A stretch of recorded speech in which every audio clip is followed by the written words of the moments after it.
So, good day everyone. So, since dili na may makapadayon og intervention sa inyo ha, tungod kay ang atong time karon is na-compressed, tas tama na ta sa 6 to 12 nga kanang klase. So, amo na lang ipaagi nga among intervention sa video presentation. Tapos, kani among video presentation is nag-ask na mi og permission sa inyohang advisor nga si Ma'am Milay. Nisugot siya nga kanang pwede ninyo tan-awon during sa iyang time if ever nga vacant mo. So, without further ado, let us begin. Sa past weeks, among na-introduce sa inyo is ang ChatGPT. So, karon ang among i-introduce is ang PO na sad. So, i-search na to.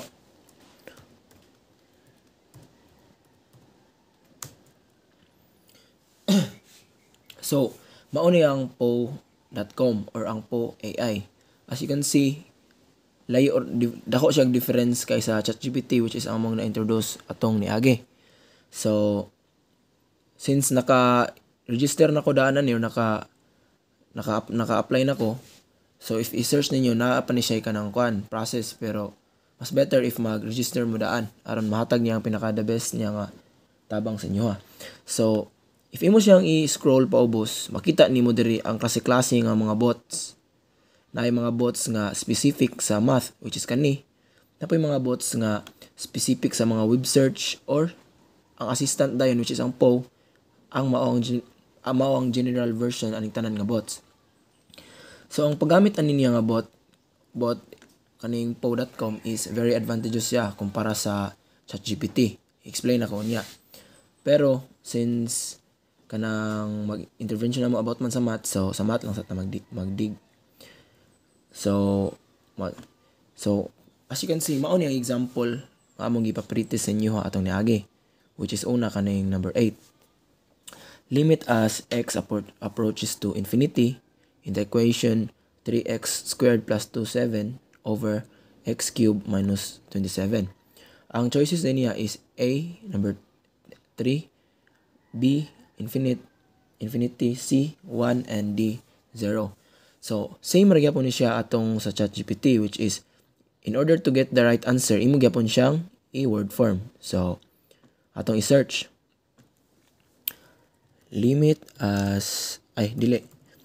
What is the value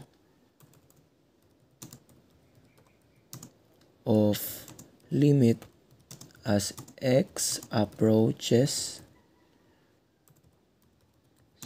to infinity in the equation 5x cubed plus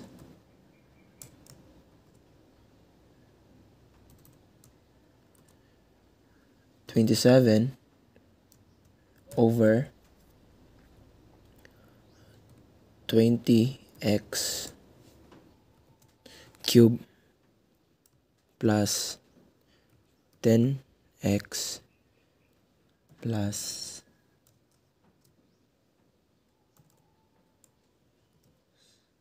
9.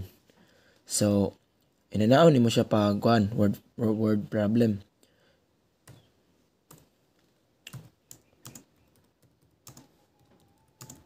Find the correct value. So, since ato nang na-input ang yung word version niya, so ato nang i-enter.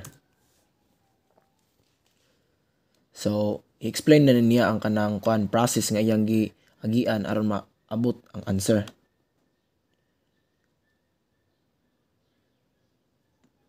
Diba? Sa choices ganina, na ay 1/4 which is mabausa. Kani, mao ni ang atong gi-search ganina. Mao ni. So, mao ni ang atong gi-search sa PO. Wa na to gihatag ang ihang choices. Pero niabot siya sa answer nga 1/4. So, dili na kay nako i-explain nga nung niabot si ani, it's your imo nang it's up to you na kung imo yung idig deeper. Masakto ba yung answer?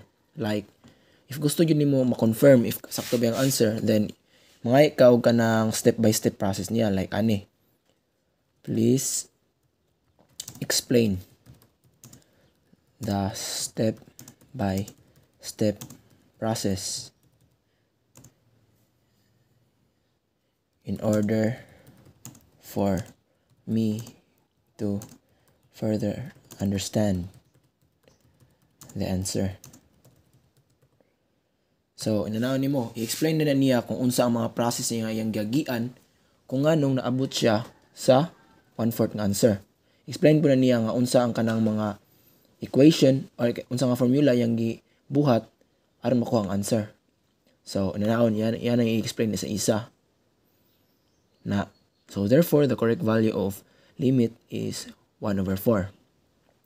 So, next is kaning number 8. Limit as x approaches to infinity, 3x squared plus 27 over x cubed minus 27. So, ato na sang i-word problem. Dili na to ihatag una ang choices. Atong i-test if without giving the choices, makuha ba gihapon niya ang sakto nga answer. So, atong i-word problem na sad. What is the value of limit as x approaches to infinity? In the equation, 3x cubed plus 27 over x cubed minus 27. So, na to. Find the right answer. Dapat ang imong ipangayo sa iya is maghatag og enough nga information ug unsa ang imong gusto makuha aron mas ma-interpret niya ang imong information nga gihatag, mo arrive din siya sa saktong answer.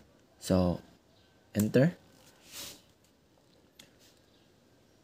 So, inana gyapon. Gyapon explain. And tanaw na to if maghatag ba siya answer nga naa to sa choices. So, therefore, the correct value of limit is 0. So, let's check. As you can see, naa sa letter D ang 0. Dayon, if aron mas masabtan na to, ipa-explain na to siya.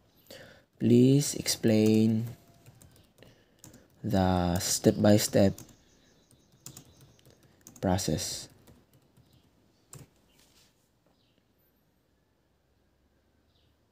So, explain niyang step-by-step nga process. Dayon, explain pa na niya nga nung 0 ang naabot nga answer. Basahon na nimo, tapos mo-conclude na siya nga, therefore, the correct value of the limit is 0. So, inanaon lang. Last dayon is ang number 9, which is kani.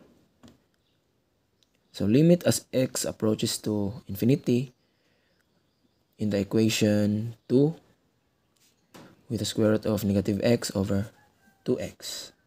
2 with the square root of x. So, ato yapon siyang i-search using the word method. So, limit as x approaches to infinity in the equation 2 minus x over 2 with an exponent of x. Find the answer.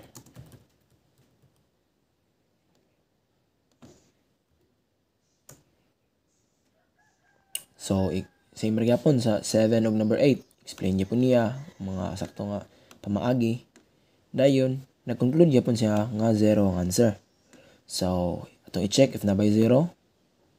So, letter Z is 0. Ato aron mas sure pa gyud ta, ato na sa ipa-explain na po dayon. Explain why the answer is 0.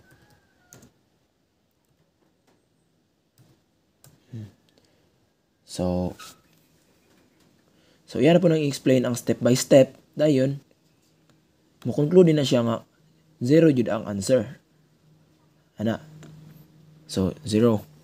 So dapat nato timaan nga ang AI sad dili siya kanang kuan, dili siya ang ginahatag niya nga answer is all the time 100% sakto.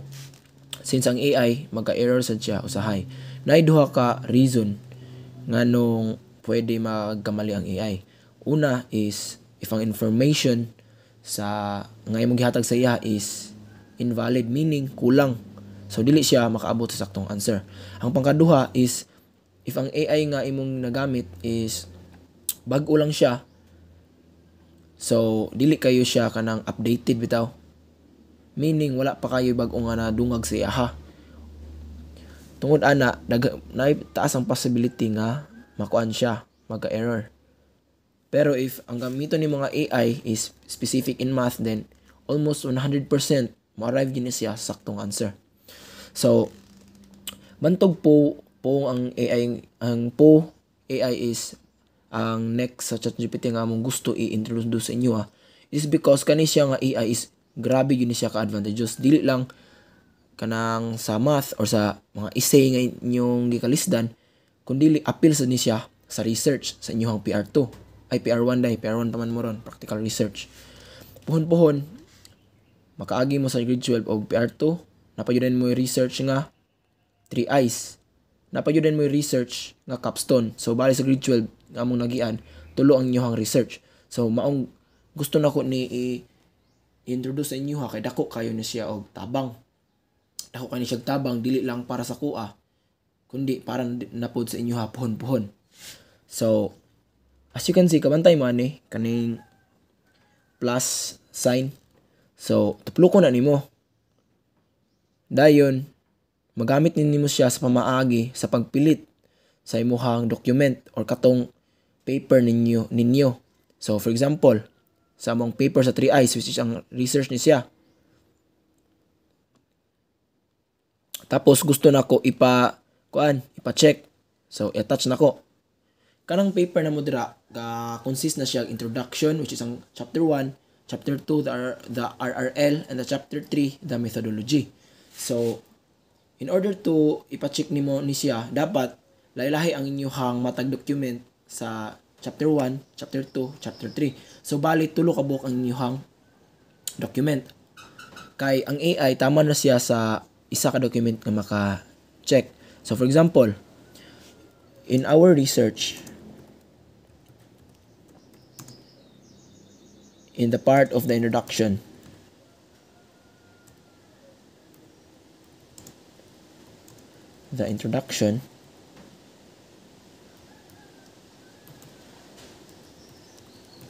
please check if ipa-check ninyo inyong paper if nababay kulang or dapat idungag or nabay dapat i-change. So for example, naamoy titles ninyong research, i-state ninyo ang title sa inyong research, tapos i-attach ninyo ang inyong file. Diba ang sa introduction is mag-discuss siya all about sa purpose sa inyong research, nganong kana nga research ang inyong gipili, naba siya tabang sa atua ug unsa ang problema nga ginatalakay sa inyong research. So for example, in our research, in the part of the introduction, please check if the information nga na-mention ba is valid na or napabay kailangan i-emphasize or kailangan pa i-mention nga information. So, in our research, in the part of the introduction, please check if the information mentioned is enough. So inana na yun. wait lang tag kadali kay kani siya mag-take ni siya time aron ma-analyze sa AI ang inyong paper.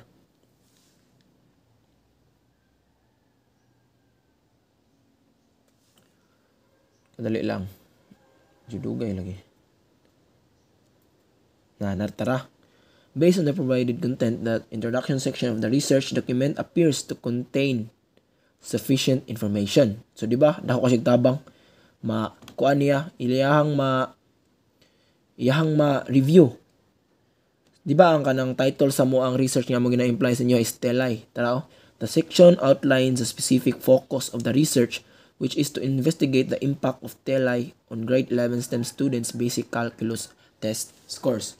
So dako kani siya og tabang, especially sa inyuhang chapter 3 sa inyuhang methodology. Kay puhon-puhon maabot mo sa grade 12 PR2 na inyuhang ma-research, which is quantitative siya, medyo lisod siya kumpara sa inyong research karon. Tungod kay mag-talk na siya all about statistics. Magamit mo sa inyong data nga i-gather. Kuan na ang inyong gamiton is kuan na dili na mo magamit na ng structured interview dili na inana. Mostly kuan na post-test og mga surveys. So, for example, sa chapter 3, pwede nimo i-search na rin nga unsa ba ang kanang right nga statistical tool gamiton, unsa ang kanang research design, unsa ang pag-interpret sa data, unsaon pag kanang explain sa table. So sure ko kani akong gipang mention is bag-o pa ni sa inyo ha, which is especially ang statistical tool. Kay karon sa inyong PR1 gamay pa kay kaning wala pa mo kabalo ani kay di pa ninyo ginagamit. Pero puhon-puhon pag grade 12 ninyo, trust me, dako jud kayo ni siya tabang jud. Na-discover na ko ni for myself since nakaagi na ko og PR2 and kamulo pa kami karon sa 3 eyes o sa capstone. Dako kay ni siya help, especially if kana wala yung teacher niya, walay maka-explain sa inyo unsaon paggamit, unsaon paghimo ang usa ka chapter. Then kaning AI, dako kani siya tabang, yan ning i-enumerate unsa ang mga information nga kulang, unsa pa ang mga information nga dapat nimo idungag o kailangan pa nimo i-emphasize ang information nga naa sa imong paper. So if ever maglisod man mo puhon-puhon sa inyong research, then ayaw mo kalimot nga kaning po AI dako kani siya tabang. Magamit ni ninyo sa inyong research. Maong gusto na ko ni i-share sa inyo ha, tungod kay gusto ko nga puhon-puhon dili mo makaagi sa kaning struggles nga among naagian sa research. So unta namoy natun-an og unta kanang mag-try mo og gamit ani nga AI. Gi-introduce na mo ni nga AI aron dili sa tungod sa reason nga magsalig mo, kundi tungod siya sa reason nga makatabang siya para sa inyong pursuit of greater knowledge, especially sa inyong pagbuhat sa research. Trust me, bisag pa sa paghimo og research kaya ninyo mag-individual, especially if naani siya, especially if naitabang ani nga AI. So mao lang to, salamat sa inyong pagpaminaw ug unta tryan ninyo og gamit ang PO o ang ChatGPT.